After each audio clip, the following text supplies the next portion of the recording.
Week 52.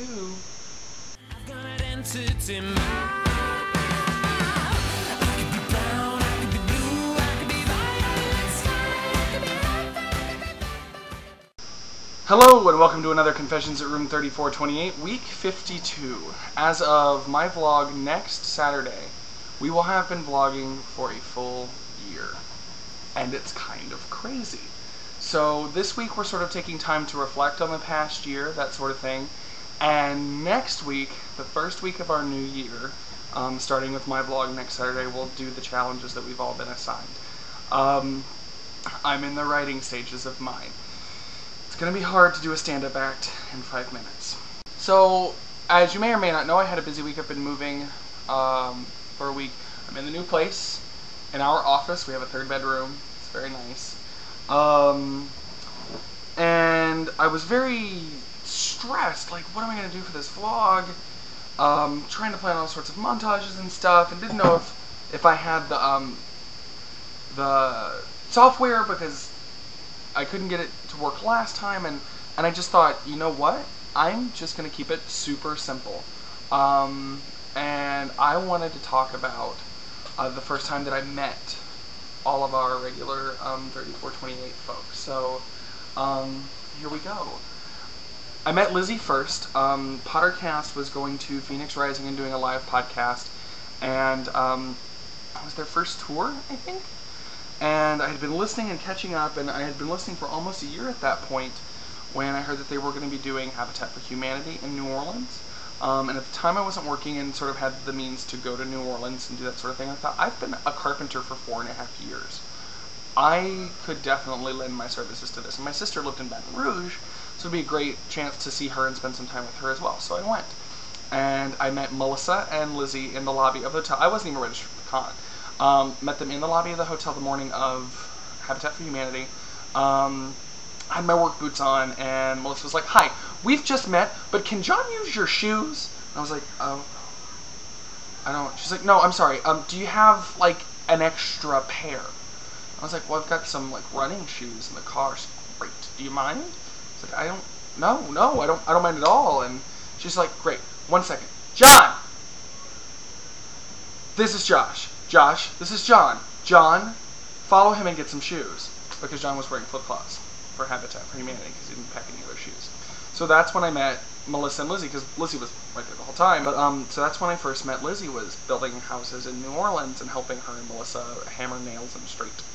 The same con, when I finally did register, I spent some time outside. Melissa had invited me up for a staff meeting in her tiny, tiny room. It was just standard 2-bedroom, and there was like 30 leaky staffers. I might be overestimating, but there were a lot of people in that room, and pizza and sodas, and Katie, who was the elf mistress at the time, pulled me aside and was like, "What are you doing? What do you do? What do you do for us? Do you do anything? Do you want to do anything? Do something. You're an elf now." So I became an elf. So I started hanging out with Lizzie quite a bit. I helped her with merch at the live podcast, and every now and then I'd go outside to have a cigarette, and I saw a very lovely woman outside every now and then. At one point I go outside and I'm smoking a cigarette, and I hear, "Hey!" I turn around. I'm like, "Hi." She's like, "Come have a seat." So I go have a seat, and we start chatting. She's like, "So you here for the con?" "Yeah, I'm here for the con." "Well, what do you do?" I was like, "Well, I mean, I'm just sort of here. I came for Habitat." She's like, "Oh, so for the Pottercast thing?" I was like, "Yeah." And she's like, "Well, do you work for Leaky?" I was like, "Well, I guess I kind of do now." "Hi, I'm MJ." And that was when I met MJ. And then the next day I went to lunch with all of them right off of Bourbon Street, right there near the hotel. I forget the name of the restaurant, but I went back later when I went to visit my sister last year when I vlogged. Thanks to Steph and Katie, that night I became an elf and began meeting more people, and of course was on Skype chat, etc., and sort of viscerally, internets sort of met a whole bunch of people. And later that summer was Prophecy, because everyone was asking me at Phoenix Rising, "Are you going to Prophecy? Are you going to Prophecy? Are you going to Prophecy?" Well, okay, fine. On the shuttle from the airport, like I land in Toronto, I'm going to the hotel, and I see someone in one of the elf shirts that we had all bought. And I lean forward, and I go, "Hey, which elf are you?" And she turns around real slow, like let me recreate for you. It's like, "Hey, which elf are you?"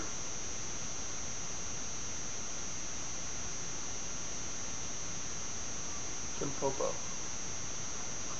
And that's when I met Kim. I was like, oh, hi, I'm Josh, always a sidekick. She was like, that was the creepiest thing that has ever happened to me ever.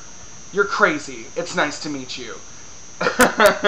and so we met and sort of giggled about how creepy I was all the way there. And so Kim was the first person that I ran into at Prophecy. And I was sort of clinging a little bit to her because I didn't know where anybody else was. And I didn't have anybody's number at the time. And I was just like, oh, God, it's all these people that I don't know. And so meet up with Pascal, get the room, etc.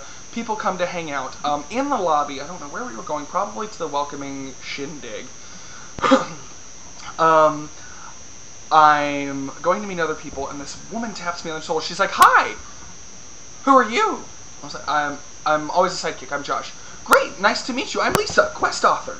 And she shakes my hand vigorously, and she's like, so we're chatting about her books and about her stories, and I'm entirely enthralled. And again, instant connection, right? And she's like, by the way, this is my friend Addie, and just sort of jerks Addie to one side. She's like, I'm determined for her to have fun. I was like, hi. She's like, hi. Again, instant friends because we started snickering about something someone was wearing, or like the light-changing walls in the hotel lobby, or some nonsense. I don't even remember what it was. So instantly, immediately friends with Addie. And then she says to me, who's the cute Ginge? And I turn around, I was like, Addie, please, he's like 12. She's like, no, he's gonna be at least 18. Come to find out, it was Andy, and he was turning 18 that weekend. So, through Lizzie, we ended up meeting Andy and giggling and having a great time. We all go to the starting ceremony together, etc., etc. And then I think it was that night that we went back up to room 3428. We're in 3428, and people are coming in and out, and I'm meeting people left and right, and I'm not retaining names at all. When Addie nudges me, and we're on the bed, and she nudges me, she goes, who's the tall dude who looks like Snape? And I look over, and I was like, oh, that's Edward. She's like, that's Edward? And I was like, how do you know Edward? She's like, how do you know Edward? And then I think Chloe introduced us? I honestly can't remember. But that's when I officially met Edward for the first time. That's how I've come to know and be very close friends with the members of Room 3428. And I have to say that I am incredibly touched and amazed that I have these 7 people in my life. I am immensely grateful for the year that I have spent with you guys, and for the friendships that we have forged, and I look forward to another year. I firmly believe that I would not be the person that I am today if it weren't for you guys. So, thank you all very much. I love you. I miss you. I wish you were here. From the bottom of my heart, thank you so much for this year. And I look forward to seeing you at the end of May, which is right around the corner. Happy week 52, guys.